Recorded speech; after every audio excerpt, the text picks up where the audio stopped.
Welcome into the latest episode of the Betting the Pitch Soccer Podcast with your host, Real_G Warner. Tonight, we are going through the Champions League final. Every way you can think of, every way we're doing it, that is the plan. I want to make sure that those of you that are with me live, that you can get in here before this all starts. So let me retweet to make sure people know that we're on. And we're going to go through, going to try to improve upon a 69%. Nice year-to-date record on our best bets. What I do on all these podcasts, I cover every league across, or the top five European soccer leagues, take my favorite pick from each of the leagues, push them all together in a 1 minute video, and then I post it to at the Real_G Warner on YouTube and on Instagram, and that's where you get to grade the episode. We are off to a really good start this season. It's about to be the end, unfortunately, but 50 and 22, 69% year to date. We're going to go through how these teams are going to play in the Champions League final. Of course, I don't have any PSG gear, so holy God, it's an Inter shirt. And I mean, then again, Inter have been very supportive of this podcast for a lot of the season. Have certainly been responsible for a bunch of winners. So thank you to Inter. And let's get into it. So final match is going to be played, I believe, in Munich. Let me make sure that I'm right on that one. I don't think that there's a huge crowd advantage either way. Inter, especially disappointed after losing their grasp of the Serie A title. Yes, Allianz Arena, and it will be played in Munich, Germany.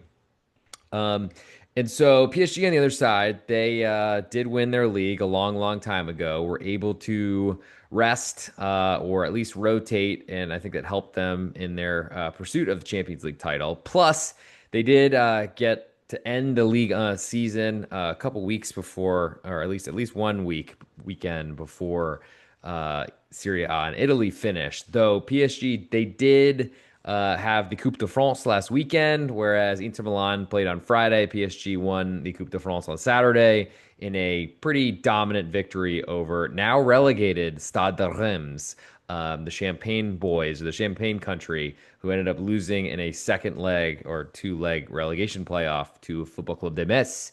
And so they will be back in Ligue 2. So I don't know how much there's to take from that one. PSG certainly have been able to balance their calendar much more easily than Inter, who've been going to try to win every match to win not only Champions League, but also the Scudetto in Italy. The nice part, I guess, is they were really had nothing to play for, plenty to play for. If they won, though, they could.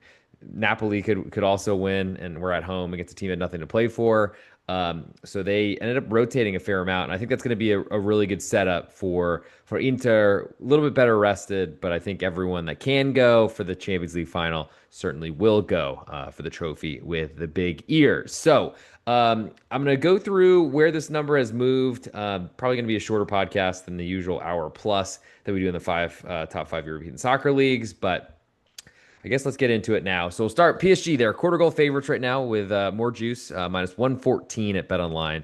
To Inter, only quarter goal underdogs, minus 106. Totals 2.5. Juice pretty heavily to under right now, minus 117. Coming back, minus 103 on over 2.5.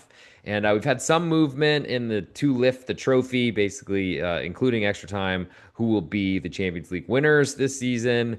And currently minus 167 are PSG. Inter Milan plus 136 coming back the other way. And I will also do an attempt at trying to compare what we have here versus the initial line that I saw. Not huge movement, but some. And then we'll go through every step that we possibly can. And of course, I want to get this into your feeds as soon as possible so you have this and can listen to it before we get closer to kickoff tomorrow afternoon here in the United States, 3 p.m. Eastern Time, 2 p.m. in God's country. Just kidding, but I live in Texas, so that's why. We'll start. So the PSG side. So they didn't have to go all out for the Coupe de France. It was a pretty lopsided victory early. And like I said, I don't think there's any sort of rest advantages or anything like that at this point. Everyone that can go will go. But I think it might be valuable to look at the starting lineup for PSG.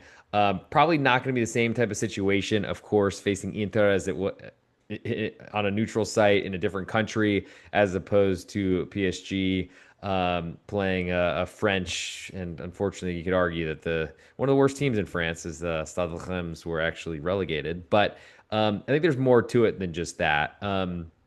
if I could load these lineups, I really hope I'm live okay right now. But goals were scored by Bradley Barcola and Achraf Hakimi.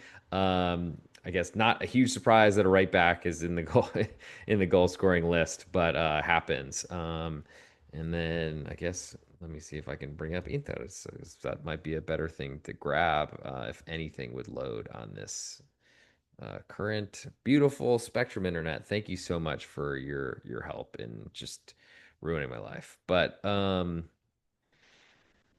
okay, well, that was an attempt, and I'm hoping this is recording okay, but we'll see. I think from I guess without having lineups in front of me, I'll just speak to how PSG have gotten here in the Champions League. So PSG, I think, was anointed by Castor Schmeichel's daddy, Peter Schmeichel, former goalkeeper of Manchester United and the Danish national team, that PSG were the best team across Europe. It felt like it was a little early to say that, especially with both Inter and Barcelona playing. I think PSG had moved on, or looking like they'd move on past Arsenal with a 1-0 road victory in the first leg. But might have been a prescient call. We'll see, of course. And so now when I look at, I guess some things are loading, fortunately. Of course, we can't get lineups. That would be really nice because that was where I was trying to go. Anyway, PSG were undefeated for a very long time in Liga this season. Not a lot of great competition there, unfortunately. And I think that's maybe taking the luster off PSG a little bit. Also with Kylian Mbappe, it feels like 10 years ago, but moving in the summer last year, about a year ago, with no returning any sort of fees or anything like that. But Kylian Mbappe, one of the best players, if not the best player in the world, actually somehow made the team better, not being on it. And I think that's something that was noticeable. PSG just unfortunately we saw that Real Madrid this season where Kylian Mbappe just doesn't defend, doesn't have any interest in defending, unlike when he plays for France, his national team. That seems to be different. But here it just was a really great move, I guess, for PSG. They certainly lost out on a ton of contract value, squad value, all these sort of things, and it seemed like Kylian Mbappe was at least the move that he made seemed to be like one of anger, which is bizarre. But PSG pretty much went young. I think that was a recommendation from Thierry Henry. At least he certainly taking credit from that during the halftime or whatever during I guess Champions League coverage here in the United States. And I think PSG did a lot. I think Thierry Henry wanted the young players to come from France, but ultimately came from other places. And I don't know that that was exactly what Thierry Henry was arguing for, but he had mentioned that that was kind of the building blocks. They went young. At least they went young in some way. And what we've seen is a pretty like versatile lineup. Doesn't seem to be like there's the Kylian Mbappe doing his own thing the whole time, playing as the rogue striker or left wing. And PSG, I mean, they've got tons of talent, tons of young French talent as well. And to me, discussing this with a friend today who said he didn't rate the PSG defense, but I don't really have much to say negatively about Marquinhos, who's been there so long, tried and true captain of the club, and has been awesome for Brazil for years and years and years. Maybe older, but I think that can be done at center back. And then next to him is William Pacho, who's a really great signing from the German Bundesliga, I believe at Eintracht Frankfurt, and plays for, I think, the Colombian national team or someone in South America, maybe Ecuador. And there's really good defense there. There's really good attacking. There's a lot of talent, and there's a strategy ultimately that I think will not change for this matchup, and is probably what we will get on Saturday afternoon here in the United States. Is that Luis Enrique, former manager of Barcelona and the Spanish national team, he wants to possess the ball. That is what PSG look to do. Is they want to have control. It protects their defense, which, if my friend is right, then there's sometimes you could say that there's some limitations back there. I think there are in every defense ultimately, especially because seems to me the offensive players are the more valued ones in the transfer market, to say the least. But I think it really what PSG want to do is have the ball and to force it down Inter Milan's throat and make Inter just like sit in their own half. It worked for Inter against a pretty porous Barcelona defense with a high line, which you probably see from PSG as well. They also need to employ it because they're so far up the pitch.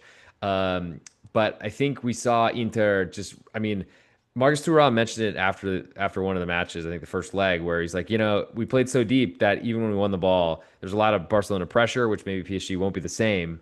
But he was like, still had so far to run. Even when we got the ball, we were nowhere near the opponent's net, and so that made even a counterattack less effective. And I think that's what PSG will look to do. And I think Inter, the big question is can they break out of that?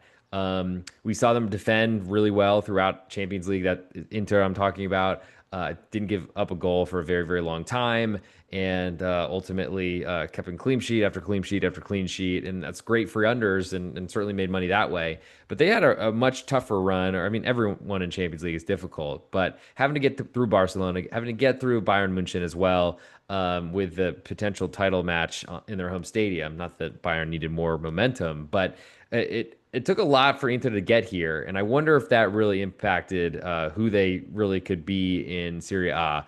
Certainly a late penalty conceded, I think, in stoppage time from Santo Pedro or Pedro of Lazio. That certainly changed things. If they'd won that match instead of drawing late, then they have the lead heading into the final match day in Italy in Serie A play for the Scudetto, and they might play their better players, but since I can't seem to load the the lineup from the Coupe de France, I'll just do Inter. I'll skip to Inter now. So they had a really tough run. They played defensively. Have shown they can do that. In the last or final match day on the road at Como, right across from the lake. Mari Taremi started with Zaleski and Correa, like almost all rotated kind of options for Inter, including Carlos Augusto, left wing back, potential starter for Saturday, played left center back. Federico Di Marco, who I think is probably the best creator at left back, maybe in the world. He started, and then Aslani in the middle with Çalhanoğlu, who I expect to start, penalty kick taker. If you're looking for anytime goal scorers or just any goal scorer, I think Hakan Çalhanoğlu, the Turk, is certainly one to look at because he's a penalty kick taker. I've been in the stadium where he made a penalty kick at home against Salzburg, I believe, Red Bull Salzburg. And Stefan de Vrij started in the middle, Jan Bisek on the right center back, Matteo Darmian on the right as a wing back. I don't know necessarily what this lineup's going to look like. That's generally why I wait to see them until I make bets, but we should see a very, very different lineup besides maybe Jan Sommer in goal, DeMarco at left wing back, and Hakan Çalhanoğlu in the middle. I would expect after seeing Denzel Dumfries play, Acerbi, Barella, I mean, there's going to be, I think, plenty of talent. We didn't see Marcus Thuram or Lautaro Martinez in the final match day, but they didn't need him for that Giornata, and I expect they start. And I think the team looks a lot different with Henrik Mkhitaryan coming in as well as potential. Hey Scott, so thanks for joining live. Let me see if I can get your comment up here. Hey, we just got your pick on pregame. Yeah, so I'm still trying to, and I was going to use this podcast to come up with ultimate best bet end of show. Thanks for coming in, and thanks for the adjustment on my name. It's all good. So my plan was to get through this podcast, and then I was gonna update my picks package on pregame so that you knew who the favorite of the best bet was. 1400 is just the time here in the United States of when the match is kicking off. But thanks for coming in. Of course, if you want to leave a 5-star review, subscribe, whatever you are, I appreciate that too. And plenty of content coming the rest of the season. Club World Cup stuff should be here on the Betting the Pitch at the Real_G Warner YouTube. Plus, I'm trying to get my baseball co-host back, and we'll see if we can make that happen. No worries, no worries. Oh, oops, sorry, thanks. All good, all good. Thanks for coming in. I appreciate seeing you in here, and hit that subscribe button if you're here. So back to their squad. Expect to be very different than the last match day, and I think that's going to be a really good thing for Inter because they're going to need every piece that they can because they're going to, I think, be stuck in their own end, having to counterattack down an entire pitch. And that's going to be really difficult for them to score goals. But I think it's possible. We saw that against Barcelona. We saw set pieces, which I don't know that were a huge problem for Barcelona this year. I mean, that's probably a very easy way for a lot of the weaker teams in Spain to score because there's just so much they have to do to leave their own end as a stellar club like Inter with so many stars. If they struggle to do it, of course, the rest of Spain would. But I think there's always some value in set pieces. We've seen plenty of teams across Europe that really score goals primarily or only from set pieces. I feel like Brentford and the English Premier League are one of those clubs. But I think at this point, Inter are going to defend and they're going to be forced in their own end. And I think that probably makes sense why PSG are a favorite, quarter goal favorite as we speak. Um, but I also wonder where this number might move. So that's probably what I'll move next to in terms of movement. And I'll first start with the two lift the trophy odds, or I guess to be champions. So PSG currently minus 167. So $167 US bet will win you 100. That has changed about 7% of an increase. In other words, the favorite has been bet about 7% higher from an initial May 19th. I saw minus 155 on PSG at BetOnline, where I'm quoting all these lines from. Inter has started plus 130. They've climbed to plus 136. So not a huge climb, only about 4.5% or so. But clearly, PSG are expected to win. And let's now talk about the spread. So Inter initially opened quarter goal underdog minus 112. That's down to minus 106. We've seen it as high as minus 122, and I thought this one might drop down to pick 'em as low as minus 105. So we're about the kind of the low for where the price is. Currently trending upwards a little bit from the previous minus 105 I logged, but not a huge difference. And I think there's a lot of questions for me on potentially where this number will head. Usually favorites are bet. There's usually, especially in continental play, a bias toward the UK markets, UK teams from England, Scotland, all those sort of things. Not a lot of Scots playing in the Champions League, especially not at this level, but or this, I guess, late in the competition. But we did see Rangers FC go a pretty long way, not too far, or not too long ago in the Europa League. That doesn't really apply here. I think Inter are probably the more popular team. Certainly been around longer before. Have won Champions League. PSG have not.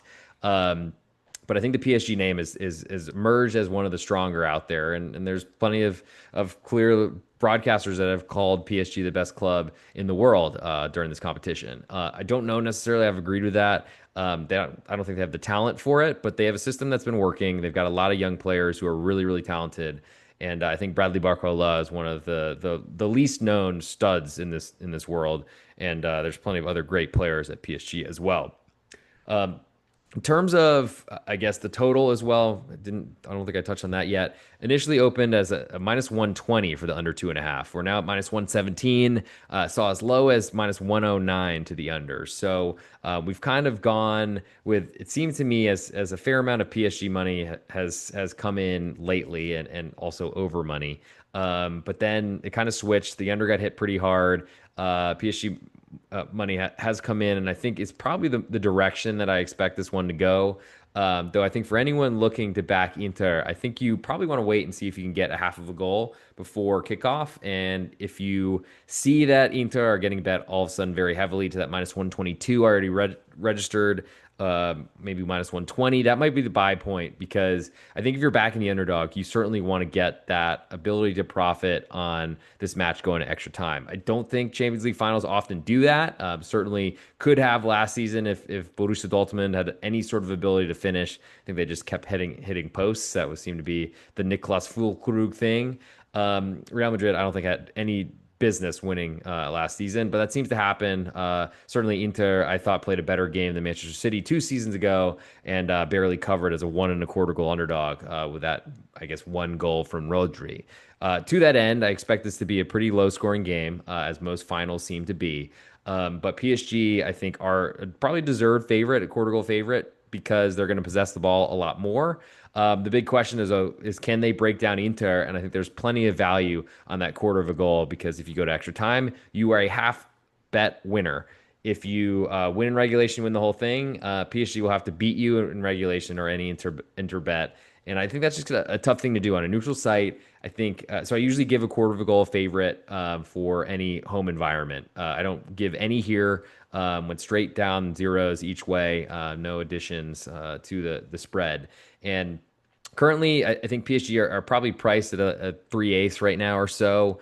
I think there's some value in getting a half of a goal on Inter, but and I'll certainly be waiting to see if that happens or that comes. I don't know necessarily that we'll see that, but until then, I'll certainly be watching and looking to potentially back Inter. In terms of total, I think we see, like I said previously, low scoring game. I don't think it's going to be very likely that Inter score goals, goals plural, unless they take a lead and then PSG are sending everybody forward. Possible, of course. A lot of great players, set pieces, mistakes, red cards, penalties, all those sort of things. But we've also seen the UEFA, I think the take on penalty kicks is they try to give as few as possible. So expect that there probably will be some reviews and potential penalty kicks, but we're not in Spain, thankfully, as those are the most penalty hungry league, I think, in the world, probably ever, hopefully never again. But I think in UEFA, we will see a higher level of guilt required to overturn something for VAR to get involved with a penalty. But we've seen some big mistakes and things like the Manchester United Athletic Club semifinal, where that still puzzled by that decision to give a red card and a penalty and really just kill a game and a first leg with a second leg coming. But there are going to be a lot of eyeballs in this one, and so let's hope that the referees make the right calls. Not really a believer in it, but we'll see. In terms of where the total expect to go, I don't see a huge difference. I've been kind of selling some of these totals, playing under 2.25. If I liked under 2.5 and it was pretty juiced, so I'm less concerned about that move. Certainly lean to under. I think under 2.25 would be a fine bet. Probably want to get that before it gets to 2, but I can't imagine with the amount of over bets that come in on this sport, I can't imagine that's going to occur. But I think the Inter side is my biggest interest right now for of course, against the spread. Total is certainly an underlean. And I do think there's some value in Inter Milan to lift the trophy. The problem is I just don't think they're going to have a lot of the ball in the PSG portion of the field. And that's going to be really hard to overcome. What's PSG going to be? Tons of pressure. I think Inter are equipped to sustain it. And I think what Inter are going to do to try to, I think, thwart the pace of PSG is sit in their own end and make it so there's a lot of people around that can potentially clog the zone and limit PSG's creativity. I don't know if there's anything more really to cover. See if there are any more questions in here. Scott, thanks for coming. But I appreciate you coming through with some things in here. It's your comment from earlier. So here I will, I guess, go through, maybe plug some stuff. We did the F1 podcast on this Betting the Pitch podcast network, Betting the Pitch on Apple Podcasts and on Spotify, also at the Real_G Warner on YouTube. If you want to get some info on the Catalonian or the Spanish Grand Prix for this weekend, we're doing F1 through the rest of the year. So thanks for coming in and check that out if you're potentially interested, or maybe you saw Drive to Survive or something like that and you're interested there. Still working on trying to get the Major League Baseball podcast going, but thank you to all the Patreon supporters who have been with me for a really good month of Major League Baseball. Trying to close out May strong, and I think we were entering today up over 21 units on Major League Baseball in just this month of May. So that's kind of my goal for the season. So it was an awesome run this month, trying to keep that going into June. And of course, we'll be trying to do more. I think probably the Club World Cup, the inaugural United States-based. We'll see about what the teams look like, and there's a lot of course, to uncover there. But I think that'll also be helpful for someone like me who pays pretty close attention to the European soccer leagues. I'm not sure if anyone pays more attention. If they do, send them my way, because I'd love to have a guest host on this podcast just once. But I think it's time to get into the ultimate best bet, and I think it's time for me to cut a reel. So I'm going to put this 1-minute video on Apple Podcasts and the full episode on Apple Podcasts and on Spotify, but the 1-minute video at the Real_G Warner on YouTube and on Instagram. And it's time to, I guess, flaunt the record and try to grow it a little bit that much further to see if we can get a little bit bigger of a number before we close out, and then try to beat that for next season. Hey, this is Real_G Warner on Instagram, Patreon, Twitter, and on YouTube. This is the ultimate best bet from the Champions League final episode. We're 50-22, 69%. Nice year to date. And, my favorite picks from the Champions League final, they're the Inter side that I like. Can see me in the shirt. Also like under 2.5. Trying to grow my Patreon subscribership, patreon.com/Real_G Warner. If you're with me the month of May, you made a ton of money on baseball and really good close to soccer season as well. But we're going to try to keep that going as much as we can over the summer. Check out more on this episode and on this podcast feed for all of the Copa, or I guess the Club World Cup this summer. But for the ultimate best bet on this episode, we're going to go with PSG and Inter under 2.5 goals. I think we see PSG dominate possession. Inter are happy to be in their own end, trying to defend and limit the pace that they have to deal with PSG. And I think I like that more than the Inter side. So grab Inter PSG under 2.5 goals, and we will be. I don't think I'm going to go live tomorrow because there's only one thing going, and I think I'm going to try to go out for the game here in Dallas. If anyone's around, feel free to buy me a beer, or maybe we can share some rounds. Let me know. Hit me up at the real underscore G Warner across any social media platform. And hope everyone has a great close to the season. Hope it's a good match. And I really hope VAR doesn't get involved, but we'll see what happens with that one. Let's go make some money.